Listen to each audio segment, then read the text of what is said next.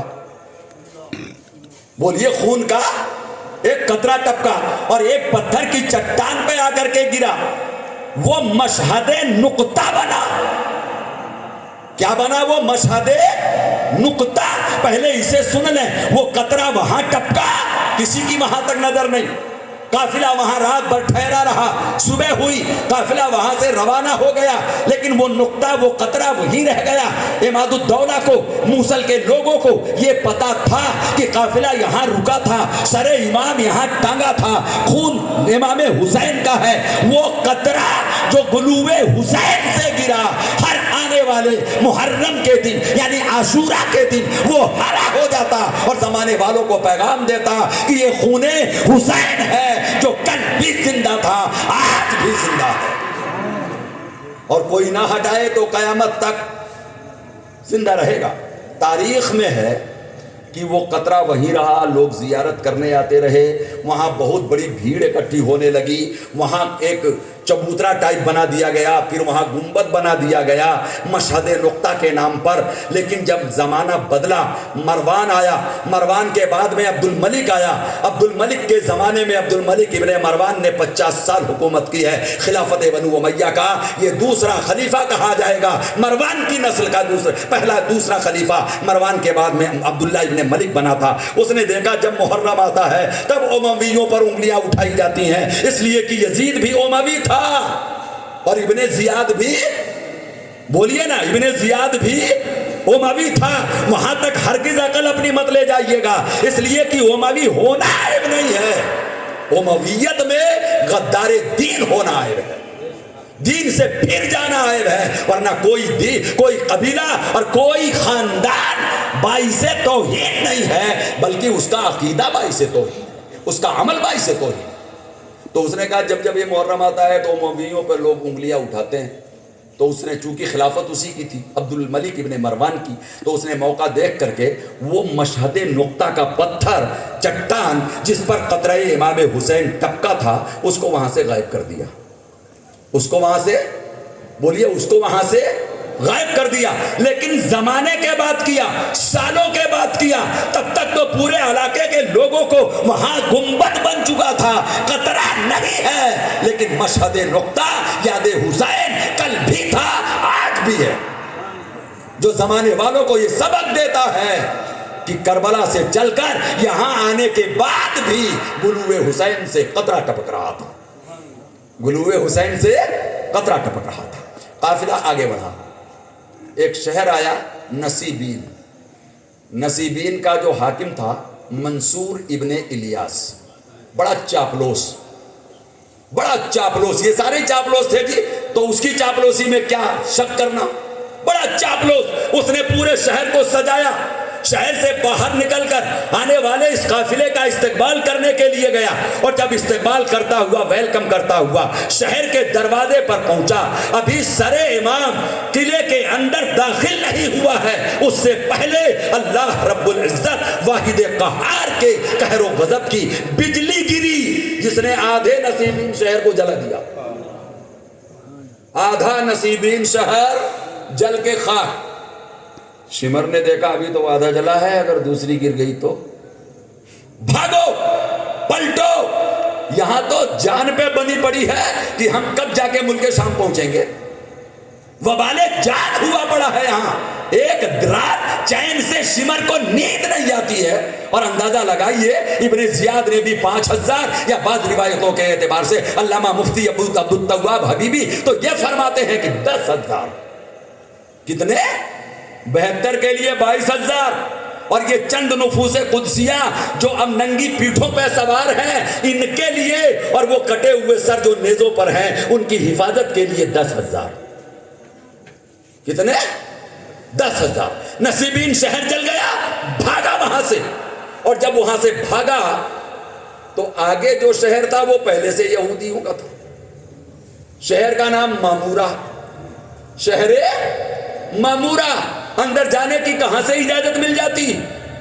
وہاں کوئی تمہارا کلمہ پڑھنے والا ساتھی تو نہ تھا تمہارے جیسا، تو قلعے کا دروازہ نہیں کھلا، تو مامورہ کے باہر جو پہاڑ کی گھاٹیاں تھیں اس پہاڑ کی گھاٹی میں جا کر کے قافلہ ٹھہرا، سر امام کو ایک کھوہ میں پتھر سے لگا کر کے رکھ دیا گیا، اور باہر ان لوگوں نے اپنے جمع لیے۔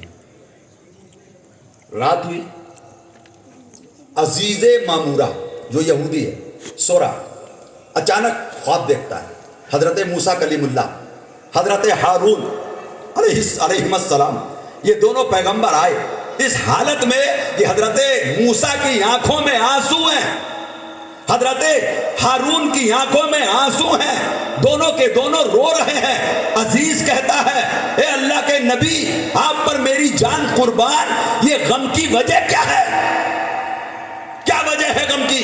حضرت موسیٰ کلیم اللہ نے ارشاد فرمایا، عزیز تمہارے شہر کے باہر پہاڑ کے دامن میں نبی آخر الزماں کے نواسے کا سر کاٹ کر، ان کے آوان انصار کا سر کاٹ کر، نیزے پہ چڑھا کر، ان کے گھر کی بہو بیٹیوں کو قیدی بنا کر شام لے جایا جا رہا ہے، اور پہاڑ کے دامن میں وہ قافلہ رکا ہوا ہے۔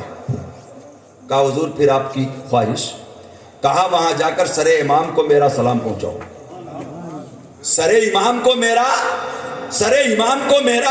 سلام پہنچاؤ، اور اگر تم اس میں کامیاب ہو گئے تو سنو، اس کامیابی کے عوض میں امام حسین کی آزاد کردہ کنیز تمہیں انعام میں مل جائے گی، سبحان اللہ، کنیز تمہیں انعام میں مل جائے گی، جاؤ میرا سلام پہنچاؤ۔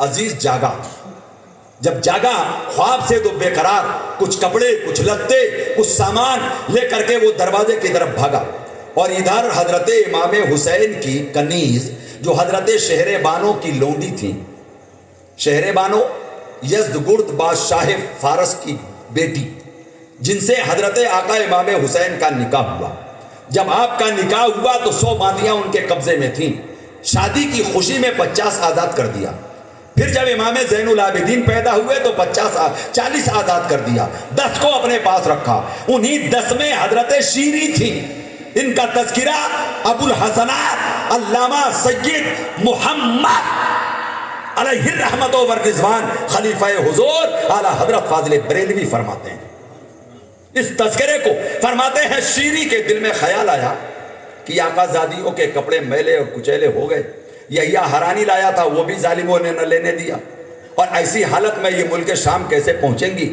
تو انہوں نے ان ظالموں سے اپنے کچھ زیور چھپا لیے تھے اپنے جسم کے اندر، وہ لے کر کے شہر میں جانے کا ارادہ ہے، کچھ کپڑے خرید کر کے میں لے کر کے آتی ہوں، اس لیے وہ دروازے پہ پہنچی، ادھر عزیز مامورہ دروازے پہ پہنچا، باہر سے دستک ہوئی دروازہ کھولنے کے لیے، شہر کا دروازہ کھولنے کے لیے، تو اندر سے عزیز بولتا ہے شیری ٹھہرو، شیری ٹھہرو، شیری سکتے میں ہے کہ اندر والے کو میرا نام کیسے معلوم؟ دروازہ کھول دیا، باہر نکلا عزیز معمورہ۔ شیری نے کہا تمہیں میرا نام کیسے معلوم؟ کہا تمہارا نام ہمیں ہمارے نبی حضرت موسیٰ نے بتایا ہے، تمہارا نام ہمیں ہمارے نبی موسیٰ نے بتایا ہے کہ وہ تمہارے شہر میں کچھ سامان لینے کے لیے آ رہی ہے، ان کے لیے کپڑے لتے کا وہ سامان لے کر کے تمہیں جانا ہے، جو لینے جا رہی ہو وہ سب میرے پاس ہے، تم آقا کا پتہ بتاؤ رکھا کہاں ہے۔ شیری لے کر کے پہنچی امام زین العابدین کے پاس۔ حضرت امام زین العابدین نے اشارہ فرمایا کہ یہ میرے باپ حضرت امام حسین کا سر ہے۔ عزیز سر کے پاس کھڑا ہوا اور کہنے لگا، اے سبط پیمبر، اے نواسہ رسول، آپ کی عظمت کی گواہی، آپ کے عظمت کا تذکرہ اور آپ کے غم میں آنسو ہمارے نبیوں کی آنکھوں میں تھے، انہوں نے مجھے یہاں بھیجا ہے، انہوں نے آپ کی بارگاہ میں سلام بھیجا ہے، انہوں نے آپ کی بارگاہ میں سلام بھیجا ہے، اور آپ اتنے سچے کہ آپ کی یاد میں حضرت موسیٰ ہے، حضرت موسیٰ ہے، اس لیے یہ دین سچا ہے۔ امام ہاتھ بڑھائیے اور ہمیں ایمان کے دامن سے ہمکنار کیجئے۔ حضرت امام زین العابدین نے عزیز معمورہ کو کلمہ پڑھا دیا۔ روایت یہ ہے کہ عزیز معمورہ جب کلمہ پڑھ کے اپنے شہر میں گیا تو پورا شہر ایمان والا ہو گیا۔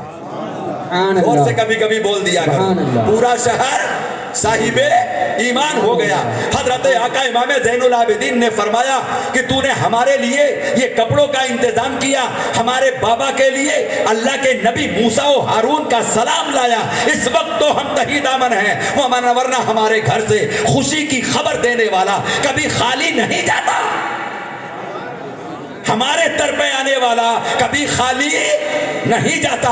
لیکن ہماری غربت کی یہ منزل تیری نظر کے سامنے ہے، لیکن تو بھی کیا یاد کرے گا کہ نبی کے گھر سے تو واپس لوٹا ہے۔ یہ آقا امام حسین کی باندھی ہے، ماں کی خدمت میں تھی، اب باپ کے خدمت میں تھی، باپ کا سر نیزے پہ چڑھ گیا، اب اس کی کیا ضرورت ہے؟ جس نے تجھے نبی نے اپنا دیدار دیا، تو اس لائق ہے کہ تو صاحب ایمان ہے، تو آقا حسین کی باندھی تیرے نکاح میں دی جائے۔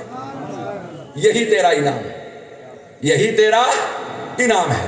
المختصر یہ کہ آقا امام زین العابدین اور آپ کے آوان و انصار کا جو سر نیزوں پر ہے اور وہ جو مستورات حرم ہے، یہ قافلہ پھر وہاں سے معمورہ سے آگے بڑھا۔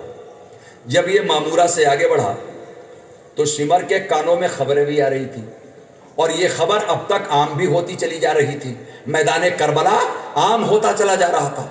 تو اس کے کانوں میں کہیں سے سنگن آئی